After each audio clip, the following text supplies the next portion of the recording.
Runeterra. This is one of the most popular fantasy universes in the entire world. Even if you've never heard the name of it before, I guarantee you that you are at least somewhat familiar with it. Not only is it the setting for League of Legends, the most popular esports game on the planet, it is also home to the hit TV show Arcane and a bunch of other smaller projects. But even though Runeterra is so heavily ingrained into pop culture, a lot of people have no idea how deep its world building really goes. To be fair, I'm sure this is in part because people hear League of Legends and go, ugh. And you know what? I can't actually blame you for that one, but with the dawn of Arcane, the fanbase is growing. People want to know more about this universe, and with its many fascinating storylines and hundreds of different characters, there is a whole lot to learn, and I am here to provide. Whether you're sad that Arcane is over but don't want to play League of Legends, or you've been playing League for a while and want to know the history of the characters you've been feeding with, I got you. In this series of videos, which I am calling Runeterra 101, I am going to teach you as much lore of this universe as I possibly can, and I'm going to try to do it in a way that is specifically welcoming to new fans. Think of it kind of like a history class, except you're not getting graded and there's no homework and you get to learn about cool fantasy stuff and hot magic people, so that's a win all around. Most of these videos will be really dedicated deep dives into specific regions and topics, but this one is going to let me build a foundation of general world building, so it's mostly just going to be an introduction. At this point, I will pause so that you can all look at the length of this video and quickly divide yourself into two categories: those who get scared at this and leave, and those who see a nearly hour-long lore deep dive video about a fantasy universe and get very, very happy. As I'm sure you can tell, even though we're just going over the basics today, I have a lot of ground to cover, so let's get this intro over with and jump right into the good stuff. Where else to begin a baseline education on Runeterra but a map of the place? We'll start with that. Since I'm sure that a lot of you are coming from the Arcane-only part of the fanbase, I have started this map very zoomed in to Piltover and Zaun. As much world building as there was in Arcane, all of it, barring just a couple of scenes, took place in this one small area, and as I zoom out, you will see that the entirety of Runeterra is a little bit bigger, and by a little bit, I mean quite a large bit. The planet of Runeterra is divided up into 10 primary regions of varying sizes, and in this first video of Runeterra 101, I'm going to give you a quick little introduction to each of them. Though quickly before I start that, let me remind everyone that each of these regions will be getting a full video where I dive very deep into the lore, so understand that these are like teaser trailers, essentially. For the people who are already very familiar with Runeterra, don't yell at me for skimming or forgetting things. I know, I'm doing all that on purpose. This is for the new people, and we are going to come back to everything and explain it in more detail. We will begin in the northwest corner of the map, a harsh, icy landscape known as the Freljord. To make a real-world comparison, the environment of the Freljord is a lot like Siberia, cold, unforgiving, and difficult to live in, but people live there regardless. In fact, it is home to one of the oldest civilizations in Runeterra. Most people here are organized into independent tribes, and the history of these tribes goes back thousands of years. Once you start getting back into those ancient periods, the history of the Freljord gets way more cosmic than you might expect. This region is home to some very old gods, so old that they helped carve the landscape of the planet. And they aren't even the strongest players in the area. About 9,000 years before present canon, a conflict known as the War of the Three Sisters led to interdimensional invaders being imprisoned beneath the ice. Wild thing to end the quick summary on, I know, but that's kind of why I wanted to start with the Freljord. Like I said, these are elevator pitches for future things, and you're going to get to hear a lot more as Runeterra 101 continues. Moving a little bit south, we have Demacia. As fantasy kingdoms go, Demacia is the archetype. Knights, castles, the occasional dragon, anything you might find in a D&D campaign you can probably find here, with one notable exception, that being magic. Demacia is a staunchly anti-magic nation, which does make sense as it was founded by refugees from a very magical conflict known as the Rune Wars, which you will hear me mention a lot as we go on. The biggest issue with their anti-magic stance is that a lot of Runeterran magic is not something you learn, it is something that you are born with. So while quality of life is pretty good for most people in Demacia, if you are unfortunate enough to be born with magical talent, you better keep that secret or you will be jailed, exiled, or worse. For anyone wondering how Demacia survives like this in a very magical world, it's because they have exclusive access to a peculiar stone called Petricite, which absorbs magical energy. They use this stuff to the fullest extent, meaning that they can easily level the playing field against any magical attacker. And speaking of attackers, now we move east to the nation that most often takes that role, Noxus. On the surface, Noxus looks like your standard evil fantasy empire, expanding and conquering anything in their way. And yeah, to be fair, they are definitely that, but there is a lot more nuance in there than you might think. Noxian culture values strength above all else, but this doesn't just mean physical strength. Physical prowess can apply here for sure, but it also counts things like intelligence, wisdom, charisma, other D&D stats. Strength in the Noxian sense is not about how much you can lift or how hard you can punch. It can be more accurately defined as your ability to impose your will on the world around you. The broad application of this term creates a really interesting dynamic where Noxus is bad in a lot of senses. Yes, they are expansionist, militaristic, very, very violent, but they are also truly fair at a foundational level. Noxian society is notably absent of a lot of concepts like racism, sexism, and other forms of bigotry because strength is legitimately the only thing that matters. Your background is irrelevant. If you can prove yourself at an individual level, you can succeed. There are even documented cases in the lore of people who were slaves in their home nations becoming high-ranking military officials after their homes were conquered by Noxus. Really interesting from an ethical perspective. From there, we move on to Piltover and Zaun, dual city-states who are now definitely the most understood region at a wide scale, but I'll go over them quickly anyway. The two cities were once a single one, but in current canon, the Undercity of Zaun has seceded and is now independently governed. Collectively, Piltover and Zaun definitely boast the highest level of technological advancement on Runeterra by a very wide margin, though the tech that comes out of each city is quite different. The greatest invention out of Piltover is, of course, the magically infused machinery known as Hex Tech, whereas Zaun prefers chemistry-based technology often called Chemtech. Even though this area is relatively small, again, they are city-states, not entire nations, the sheer level of genius found here has allowed them to establish themselves on a global scale. This notoriety puts them in stark contrast to the next region on our tour, the jungle nation of Ishtal. Ishtal stands out as having a very unique distinction among the regions of Runeterra, a mastery of learned magic that anyone can be taught how to practice. This magic is elemental in nature and quite powerful, but don't get me wrong, while it technically can be learned by anybody, knowledge of the magic is very heavily controlled. Ishtal has a very tightly regulated caste system, and magical knowledge is regulated by the ruling class, a group known as the Yuntal. They operate out of a massive arcology city named Ishaukan, and the reason that I put them in contrast to Piltover and Zaun is that everything Ishtal has achieved is incredibly secret.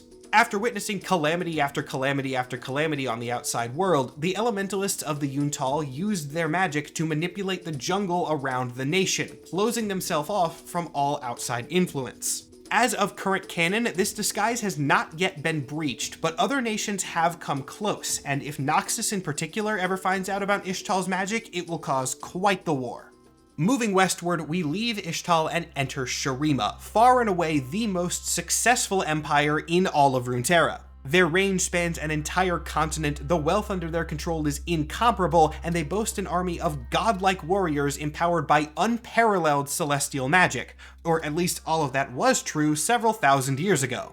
Shurima had quite a golden age for a long time, but was embroiled in war and disaster and controversy, many of which were by their own making, to the point where they eventually crumbled to nothing. The collapse of such an impressive and influential empire, especially due to the aforementioned godlike warriors who were now left leaderless, almost took the entirety of Runeterra down with it. These corrupted soldiers, known as the Darkin, were only defeated by the intervention of literal cosmic entities, and even then they weren't killed, they were only sealed. In the aftermath of the collapse, Shurima was reduced to a lot of scattered desert civilizations and many, many ruins, but a lot of their ancient warriors, both corrupted and not, are making a comeback, and some of them are trying to restore the empire to its former glory, though the success level of that remains to be seen. And moving even further west, we have Targon. If you are looking for cosmic magic in Runeterra, Targon is the place to go. While this entire region is typically called Targon, that name comes from a singular point within it, Mount Targon. Mount Targon is really big. You see that stuff at the bottom of your screen you're seeing right now? Yeah, that's not ocean and tiny islands. Those are clouds and the peaks of other mountains. Most of Targon's population is divided into two groups, called the Solari and the Lunari, which worship the sun and the moon respectively. The two used to operate in a bit more balance, but then the Solari waged a very successful holy war, and now anything other than monotheistic sun worship is considered utmost heresy. The Lunari are still around, but mostly operate in secret. Quite tragic, since both belief systems are equally valid, which we know because the gods of both are actively present in the world.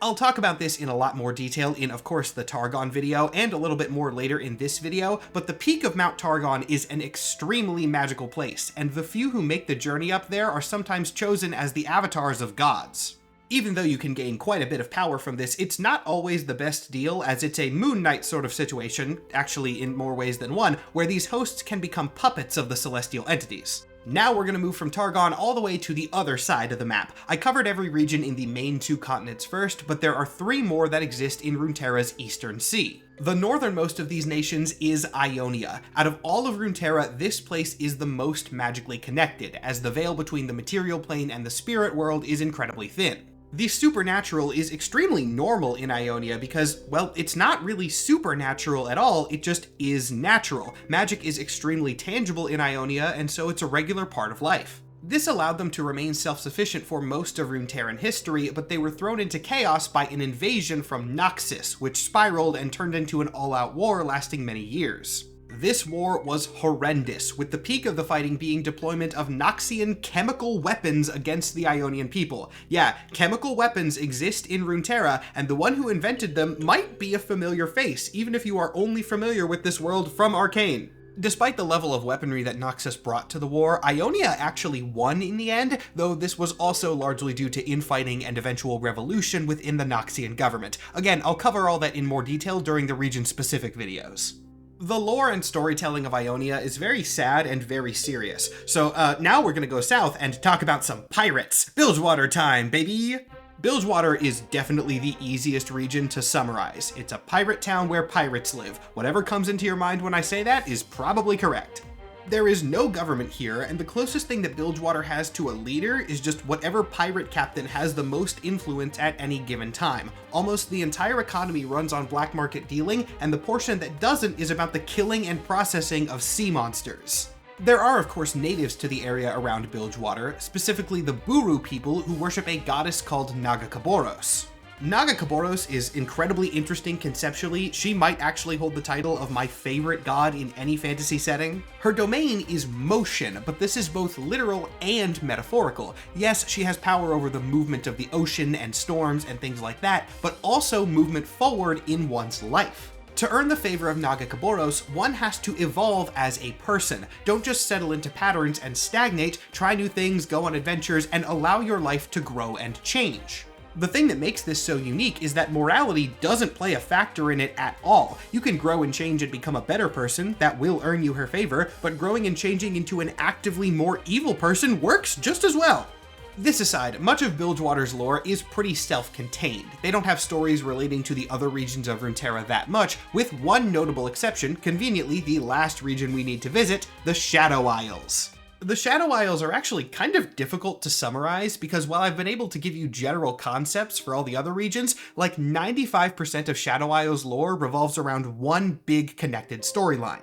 To give you the abridged version for this video, the Shadow Isles used to be referred to as the Blessed Isles because they contained a holy spring which could heal any injury or sickness. This was ruined, which was a word I picked very intentionally, when the king of a foreign nation found out about the spring and threw the corpse of his wife into it. This plan didn't work, because as powerful as the spring was, it couldn't cure death, and the desecration of such a sacred place caused a magical chain reaction which cursed the entire island. Now everyone who lived there is an undead abomination, and the entire realm is ruled by the king who caused all this nonsense in the first place. Every now and then he does some wide-scale dark magic in an attempt to revive his wife, and that requires heroes from across Runeterra to go kick his ass. It's happened twice now, and I'm sure it will eventually happen a third time. And with that, I've done an overview of every major region on the planet. Now, there are 2 alternate dimensions in close proximity to Runeterra, the very oppositely named Void and Bandle City. This explanation will flow better if I cover Bandle City a little later in the video, but the Void will function as an excellent transition into the next section, which is the early history of Runeterra, like creation of the planet early. Before all these nations, before Runeterra, before even the universe itself existed, there was the Void, which can best be described as a realm of primordial nothingness. We don't have too much information on the Void before the creation of the universe, but to help you visualize, here's an artist's rendition of what it might have looked like. There, I'm sure that was very helpful. The Void existed for a long time, or maybe a short time, or maybe no time. After all, we're talking pre-existence here, so time isn't really that relevant of a concept, but eventually it was disturbed by something, that something being the universe itself. In typical fantasy fashion, the Void actually did have something within it, strange eldritch entities which would later be known as the Watchers. Before the universe, the Watchers weren't even aware of their own existence, given that they didn't have anything to compare it to, but now that reality was around, they had that contrast and were aware of themselves for the first time, and they weren't exactly happy about it. So began an endless crusade by the Watchers to understand reality so that they could eventually return it to nothingness and go back to their blissful non-existence. We'll return to this conflict many times over Runeterra 101, but for now, let's take a look inside the universe that they hate so much. With the birth of the universe came the birth of the Celestials. Now, Celestial is a fairly common word in fantasy settings, but Runeterra handles it a little bit differently. Unlike Celestials found in Marvel or Dungeons & Dragons, Celestial for our purposes is less of a term for a specific type of being and more of an umbrella term for cosmic entities as a whole. These can be anything from gods in a more traditional mythological sense, to sentient magical auras, to space dragons, and one specific space dragon is where the story of Runeterra the planet begins. This is Aurelian's soul. Aurelian exists in the universe to do one thing and one thing only: make stars. Don't give him too much credit though. As important as this job sounds, he doesn't do it for any sort of noble purpose. Aurelian does it because A, he likes doing it, and B, he wants to show off how cool and powerful he is to the other Celestials. Did Aurelian make any planets to orbit these stars? Of course not. Planets are boring. Aurelian would make a star, then move somewhere else, then make another star, gradually filling the universe with monuments to the great power and vision of the mighty Aurelian soul, and that was all he cared about. But of course, the celestial bodies that he left in his wake provided a framework that other cosmic entities could build upon, and sometime long before recorded history, a group of Celestials created a planet known as Runeterra. To create Runeterra, the Celestials used a set of extremely powerful artifacts known as the World Runes, which, yes, is presumably where Runeterra gets its name. These artifacts were then left on the surface of the planet, which caused just a whole bunch of problems going forward. People often make the comparison that the World Runes are basically the Infinity Stones of this universe, and yeah, that's very fair to say. The actual abilities of the runes have never been officially confirmed, but my educated guess is that they're probably elemental aligned in some way.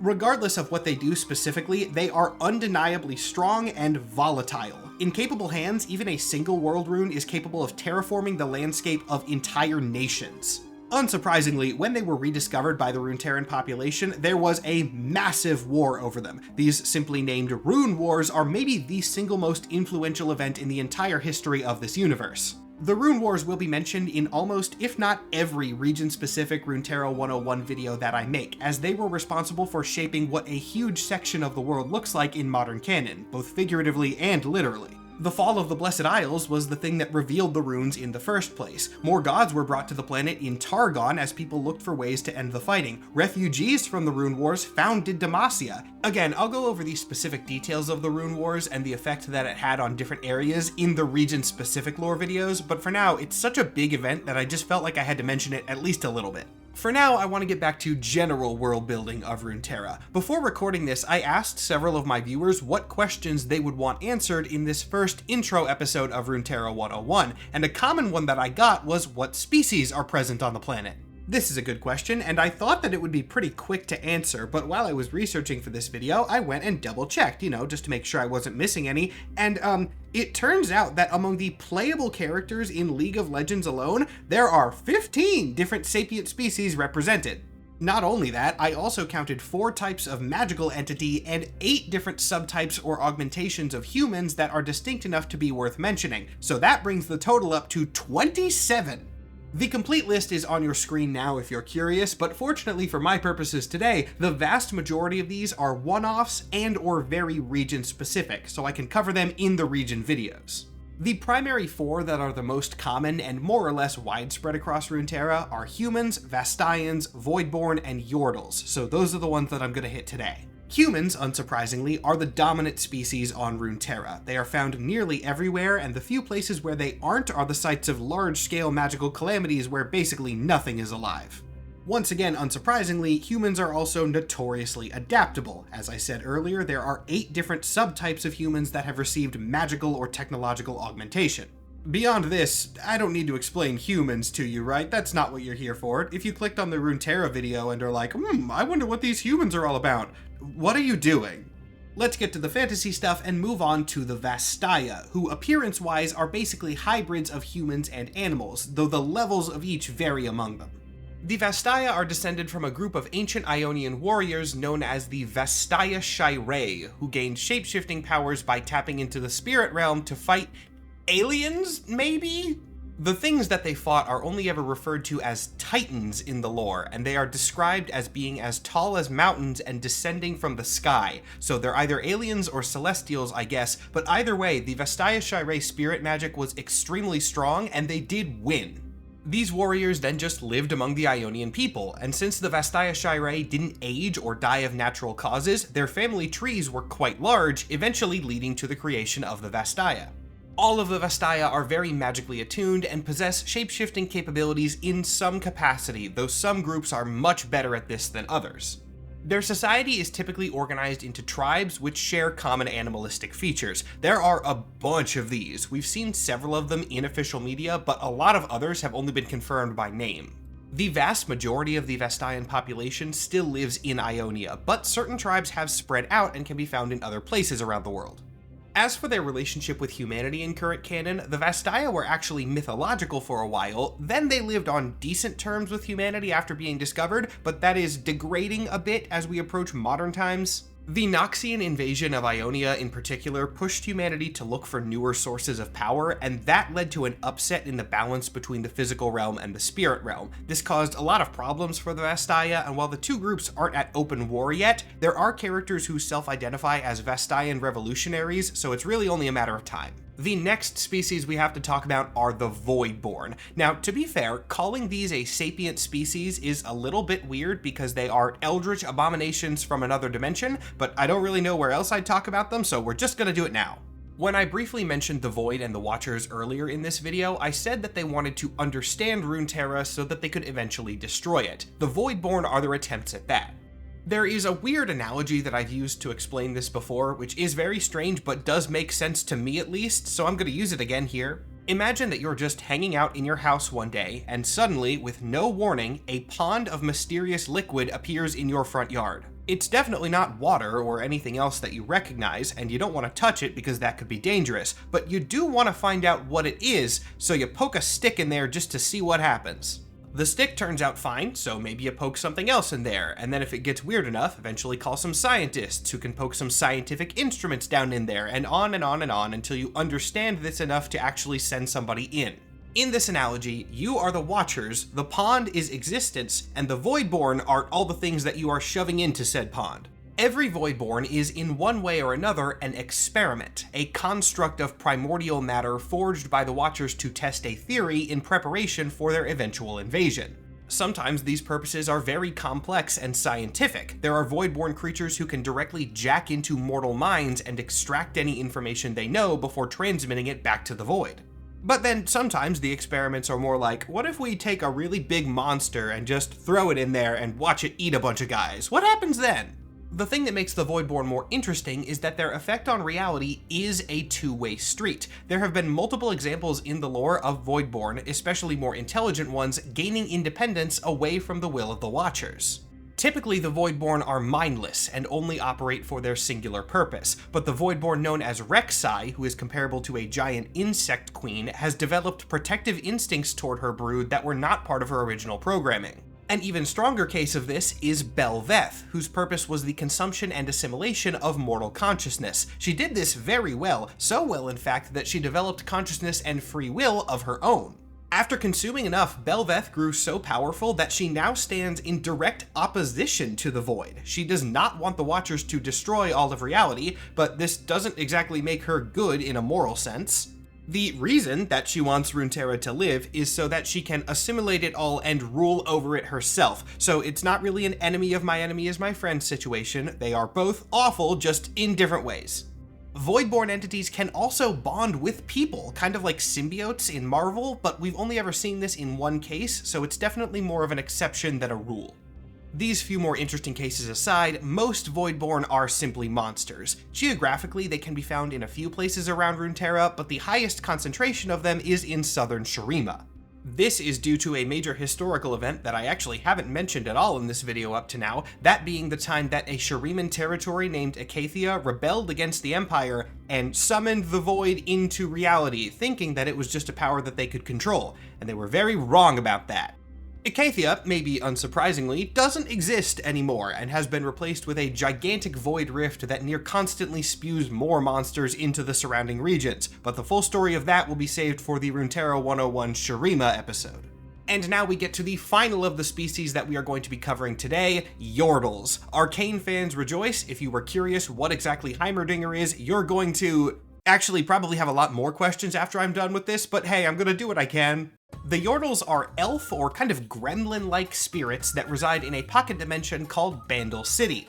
Yordles are extremely magical beings. They are independent entities with their own wants and desires, so not all of them are spellcasters, but let's say that all of them could be if they wanted to. The most practical application of Yordle magic is the fact that they are all immortal. Yeah, Arcane fans are probably a little confused right now, but their immortality does have a qualifier on it. It's not that Yordles are just invincible or immune to anything that could happen to them, it's more that if they die, they instantly respawn, basically, back in Bandle City. Is this what happened to Heimerdinger in Arcane? We don't officially know, but I will say that his death was a textbook case of a death without actually seeing a body, so if I had to bet on it, yeah, I bet he just went home.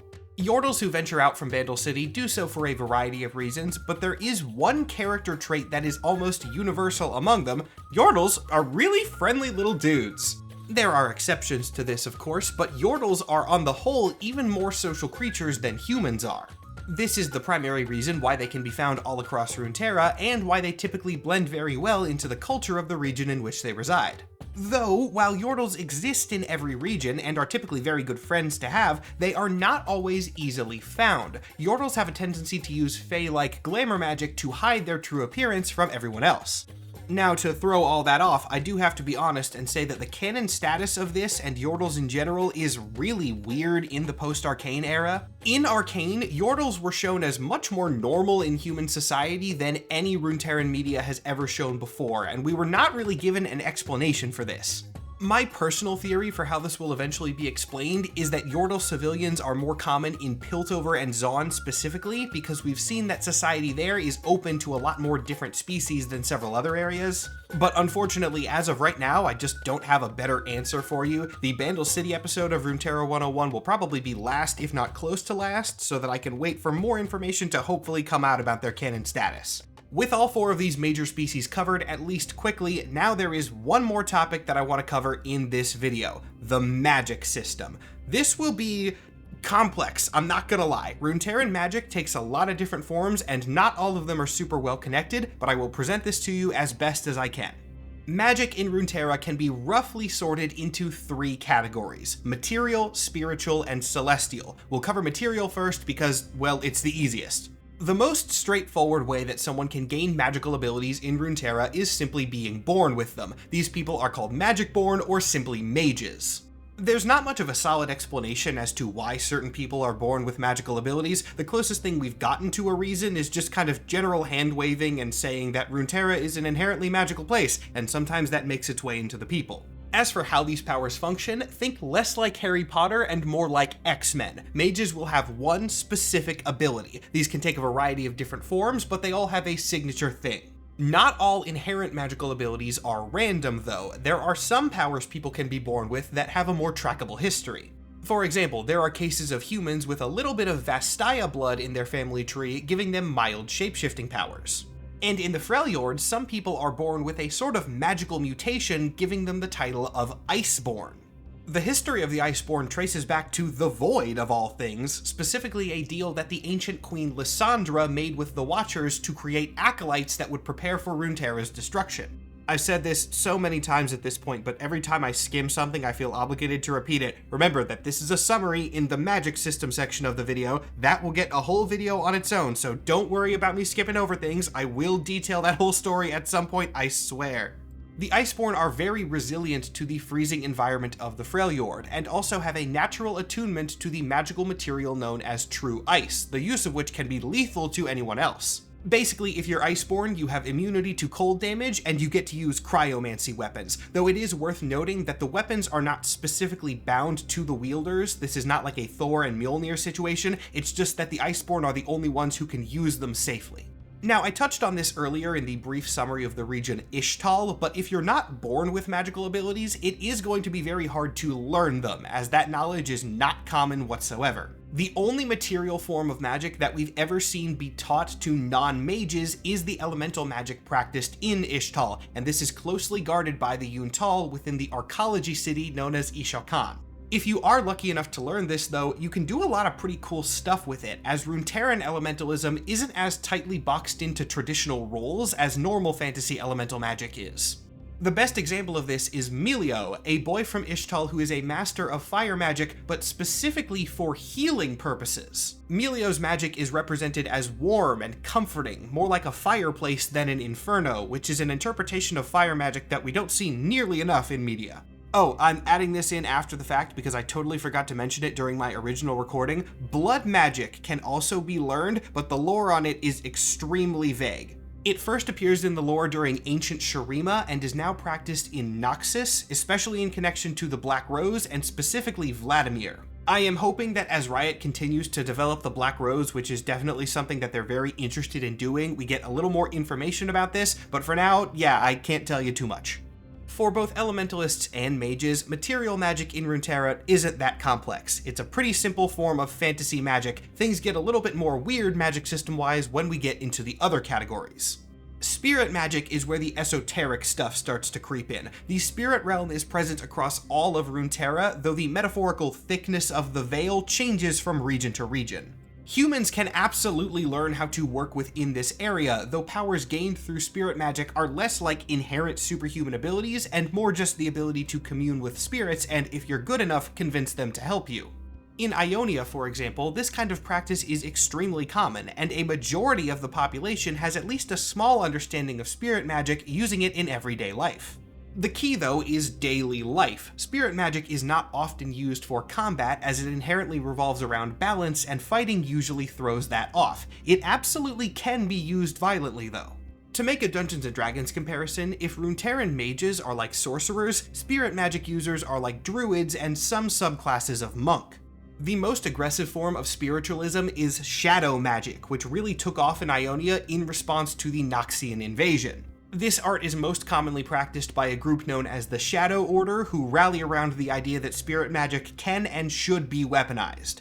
But if you really want to get power through the spirit realm, there is one particular group that you should try to seek out: demons. Up until this point in the video, the magic has been cool and all, but most of it has been pretty standard fantasy. The demons of Runeterra is where the magic system starts to get a lot more unique. In this universe, demons are not just endless evil armies. In fact, their numbers are actually relatively small, but this is because every one of them has a specific role. Runeterran demons are tied to emotions. In the earliest primordial days of reality, there was actually only one demon, said to exist ever since the first screams of creation itself. Its domain was fear, and in the modern day, it is known as Fiddlesticks. Don't think that's a very scary name? Well, that's not actually its real name. In fact, Fiddlesticks probably doesn't even have a name in the technical sense. Fiddlesticks comes from children's stories. It's like what we would call the boogeyman. Other characters have referred to it as the Lord of Fear, the Voice Eater, or simply the Demon. Fiddlesticks is immortal, obscenely powerful, and feeds on fear in any form. It knows what horrors haunt your mind and will weaponize them against you in a second so that it can get its meal. Curious how exactly this thing terrorizes everybody in Runeterra? Here, listen to an in-game interaction that happens when Fiddlesticks meets Jinx. Jinx! All your fault! All your fault! Yeah, he's not a very nice guy. In Runeterran demonology, Fiddlesticks has another name, that being the First of 10, referring to the 10 most powerful demons that exist within this realm. Other members of the 10 include Tom Kench, the Lord of Greed, Evelyn, the Lord of Agony, and Ashlesh, Lord of Joy. Yes, joy. Demons are not necessarily all based on negative emotions. Demons operate on excess, and even something like joy can be twisted into a negative if it blinds you to other things. This is the sort of thing that feeds Ashlesh. Beyond these 10 at the pinnacle of demon hierarchy, there are many more minor ones, and their level of power is directly tied to the emotion that they represent. Demons with very broad sources of power, like fear and agony, are at the top of the heap, but minor demons, commonly referred to as the Azakana, can have very specific domains, things like self-doubt or the fear of specifically being forgotten. New demons appear to be created by an overabundance of a specific emotion. We don't know the origin of all of them, but we do know the history of Evelyn, which can provide some insight. Evelyn was brought into reality during the Rune Wars. I told you they'd be relevant in basically everything, and they are already showing up again in this video. Since the Rune Wars affected nearly every part of the globe, people all across Runeterra were feeling agony in every way, both emotional and physical, and there was so much of it that a demonic entity latched onto it, becoming Evelyn. This was a golden age for the demon, as there was plenty of pain for her to feed on anywhere that she could possibly look. And yes, I know what some of you are thinking. Evelyn is not a demon of lust as you might expect. I know she looks a lot like a succubus, but that is purely to lure her victims in so that she can torment them. In fact, I'll actually die on the hill that Evelyn is asexual, because it is not stated anywhere in the lore that she gains power from the seduction aspect of what she does. I don't care how into this you are, if you think Evelyn's hot, she got you. She is a demon of suffering and wants to torment people. Not in a fun way, like it is explicitly going to be not fun no matter what you're into. But Evelyn aside, interaction with every demon is not necessarily a death sentence. Like a lot of demons, you can make pacts with them. In fact, the most notable demonic pact in Runeterra has already been teased at the end of Arcane Season 2, that being the deal between Swain, one of the leaders of Noxus, and the demon of secrecy known as Raum. The exact specifics of this deal have never been fully explored, though I hope we get to see that in the upcoming Noxus-based show, but we do know one really interesting thing about it. It actually came from Swain's side, not the demons. It is explicitly stated within Swain's character biography that he was the one who figured out how to make the demonic bond work, and before Swain learned that, not even Raum itself knew how to make that happen. So that's cool. I'm really excited for Swain in the Arcane style, man. He is going to be an absolute menace. But if you aren't as scary as Swain is and don't really want to try out a demon deal, there is another way that you can get magical ability without being born with it.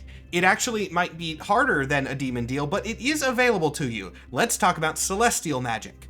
Targon is where the Celestials might take notice of you, more specifically the class of Celestial known as an aspect. Aspects are the closest thing that Runeterra has to real-world mythological gods, especially in the Greek and Roman tradition.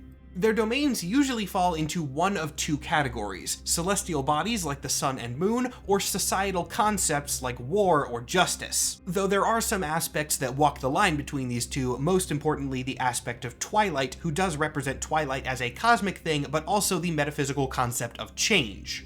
To gain the attention of an aspect, you're going to have to prove yourself worthy, and that means going to Mount Targon. And I don't just mean the base of it, you know, the big mountain that basically goes all the way into space. You have to reach the peak of it. If you survive this incredibly intense journey, you're not even guaranteed to catch the eye of a god, and if you do, you don't get to choose which one. See, getting chosen by an aspect doesn't just mean that you're getting cool superpowers. You are becoming a host to a fragment of that aspect. Part of that god is going to live in your mind, and they might just control you outright. The aspects do not empower people out of generosity. They do it because it is the most practical way that they can get involved in the affairs of mortals. If you are a host, you are going to be acting out the will of that being whether you want to or not. Some are more controlling than others. You might just get cool superpowers, or you could end up being a meat puppet for the god of war. Both of these things have happened. As for the actual abilities that you can gain from this, it of course varies by which aspect chooses you, but continuing the Greek and Roman vibes, I would compare the level to being a demigod, a higher ranking one at that. Take all of this aspect stuff with a grain of salt though, as the rules aren't 100% set in stone and are ultimately up to the aspects themselves. There have been instances where the power qualifications are different, most notably the twin aspects of Justice, Kale, and Morgana. These two were the children of a former aspect of Justice named Mihira. Mihira made the journey to the top of Mount Targon in the early stages of her pregnancy, and somehow the celestial magic was also infused into her unborn children, so they were born powerful as well. The aspects are the main way that celestial magic affects Runeterra, but there are other ways as well, including a few times where celestial magic has been stolen. Once again, I am going to call back half an hour to the story of Aurelian Sol, the space dragon celestial who formed the star that functions as Runeterra's sun. Sometime after the other celestials had created Runeterra, they beckoned Aurelian Sol back to the system to see the planet they had made. Aurelian flew in close and found something he was very happy to see: worship. The people of Runeterra were crying out in admiration to Aurelian, thanking him for creating the star that gave them light, and in fact, they had made him a gift, a shining golden crown, which would function as a token of their admiration. Being the arrogant, self-centered bastard that he is, Aurelian accepted this gift without really thinking about it, which proved to be quite the mistake. After all, it was a little bit strange that mortals had created a crown for a god, but by the time he realized that, it was far too late. The crown was actually forged with the help of Celestials who wanted to give the people of Runeterra a little bit of a head start in the magical department. It was not a token of admiration, it was a siphon. From the moment he put the crown on, Aurelian was unable to remove it, and it drained a portion of his power to the planet, allowing them to use it for various purposes, one of which was the creation of the godlike warriors in ancient Shurima. The crown also functioned as a, to put it not very elegantly, cosmic shock collar in a way that exiled him away from the planet and prevented him from ever coming close. This was a smart failsafe to put in because he was incredibly mad about this situation. This infusion of celestial power did give Runeterra a real nice boost in their early years, but it's also kind of a looming threat even in current canon. In recent years, lore has confirmed that the crown is weakening and will eventually lose its hold altogether, meaning that Runeterra will be faced with an extremely angry space dragon coming to get revenge on them, and that'll be a big problem when it happens. And now that I've gone over that storyline, that is all the top notes of celestial magic hit pretty quickly, which means we've covered the main categories, but there are two more things that I definitely need to address. First off, there are plenty of other more isolated sources of magic in Runeterra, like the goddess Nagkaboros in Bilgewater, or the spider god Vialmaw in the Shadow Isles. Other more independent magical sources include a whole bunch of necromancy, but I'm not giving these their own individual category, at least not in this video, because for most of them, you can trace their roots back to one of the core sources of magic. And, you know, even though this video is intentionally very long, I am going to have to skim a couple things for the sake of time, because there's another really big thing I haven't addressed at all yet in the magic department: Hextech and the Arcane. I'm gonna warn you guys about this right up front of this part of the video. I got asked a lot about what is the Arcane, and how does it factor into the magic system, and what's that all about? And I hate to tell you that I don't really know. Hextech is a very well-established thing within the lore of Runeterra, and it's pretty easy to understand because it's essentially just magical electrical engineering. Real-world electric devices work by funneling electricity through machinery like circuit boards. Hextech works by funneling magical energy through runes, which are symbols that effectively work as the language of magic itself. Jace explains this pretty well in the course of the show, but to expand on it, each rune has a certain function. It tells the magic what to do, and when the magic quote-unquote sees that, it will follow the pattern. The rune that Jace has, the one he keeps on his wristband, is said to be an acceleration rune. Expose magic to that symbol and it will take on accelerative properties. And since there are so many different runes, each of which has a different purpose, you can use them kind of like a mathematical equation. Expose magical energy to the right runes in the right sequence, and you can tune it to a specific purpose.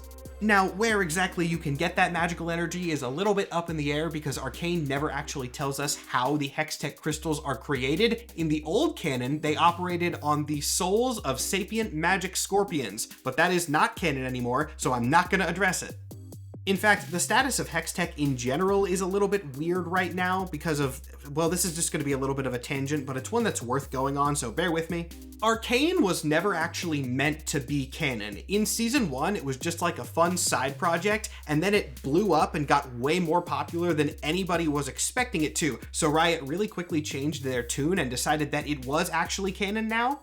Basically, they aren't restarting from scratch. They are not blasting the canon to the ground and rebuilding from the foundation, but anything that happens in Arcane is now considered canon, even if that overwrites things from the previous canon. Yes, that means that there are a lot of continuity issues right now, and in this Runeterra 101 series, I'm going to try to resolve them as best I can. And as you can probably guess, what the hell is up with Hextech is going to be a big topic in the Piltover and Zaun episode, because Arcane takes place several years before present canon in everything else, and Hextech exists in present canon, even though it really shouldn't with the way that Arcane ended. That's a topic for later. If anyone who already knows Runeterra lore wants to hear my personal theory, I feel like it's going to be Clan Pharos that rebuilds it in some way. If you don't know what that is, don't worry about it. Just wait for the Piltover and Zaun video and I'll explain.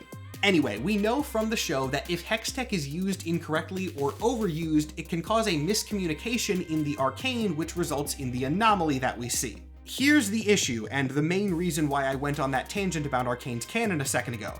This concept of the anomaly and the Arcane was first introduced in the show. It is new lore, and I don't really know how to explain it.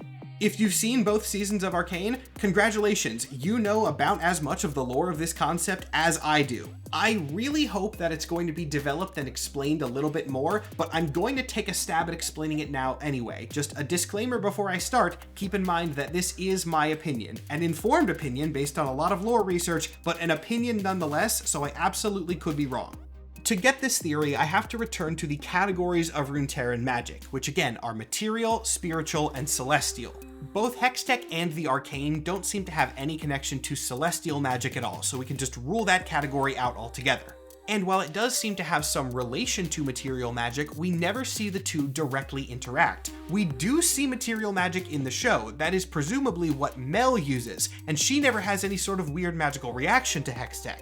This leaves spirit magic, and once again, we do see that used in the show. It's not in a major capacity, and they rarely draw much attention to it, but the green defensive artifacts that some of the Noxians use are Ionian runes, and any magic used in Ionia is going to be spiritual in nature. Plus, you know, they're runes, and I already went over what runes are all about. This leads me to believe that Hextech is fundamentally spiritual in nature, and the problems caused by it are due to upsetting the balance of that spiritual magic by putting it in too small of a box.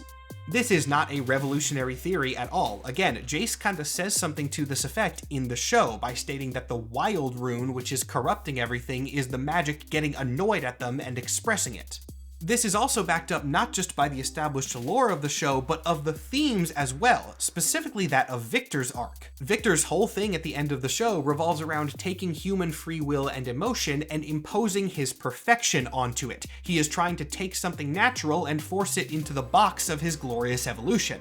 This is what I think Hextech does in a very literal sense. It takes naturally existing magic and forces it through runic patterns in unnatural ways, eventually bending that order so much that it breaks, making an anomaly. Again, this theory is not revolutionary. In fact, it's actually a lot more simple than I thought it was going to be when I began thinking about this for the first time. But once again, to tie it back to the magic system as a whole, I do think that Hextech is spirit magic at a fundamental level, which sounds weird but does track. There is a lot more to be said on this topic, but as I said, I will save it for the Piltover video because it will flow a lot better when I can put it in the context of the history of the region. For now, Riot, if any of you are listening, where do hex crystals come from in current canon? Please explain it to me. That's a really big question mark that would help me out with a lot of things. And with that, I think I've covered everything I needed to. I'm looking at my recording right now and it's at 48 minutes and I haven't even recorded the intro section yet, so my god, this feels so weird. I come from a TikTok background, guys. I'm used to 7 to 10 minutes maximum. 48 is insane to me. And this was the intro video to the Runeterra 101 series. This was me laying the groundwork. I got like 12 more of these in the chamber, and some of those will be longer. There are about 170 characters in League of Legends. If you think you know a lot about Runeterra now, there is so much more ground to cover.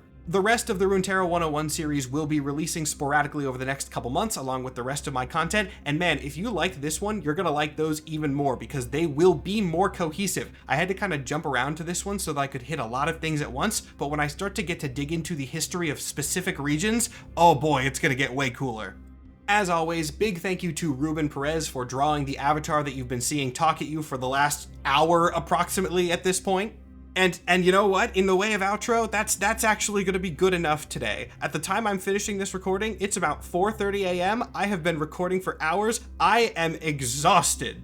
But you know what? I can't complain at all, because talking about Runeterra is genuinely one of my favorite things to do, and if you listened all the way up to this point, you're clearly interested in it too. So stay tuned, it's only going to go up from here.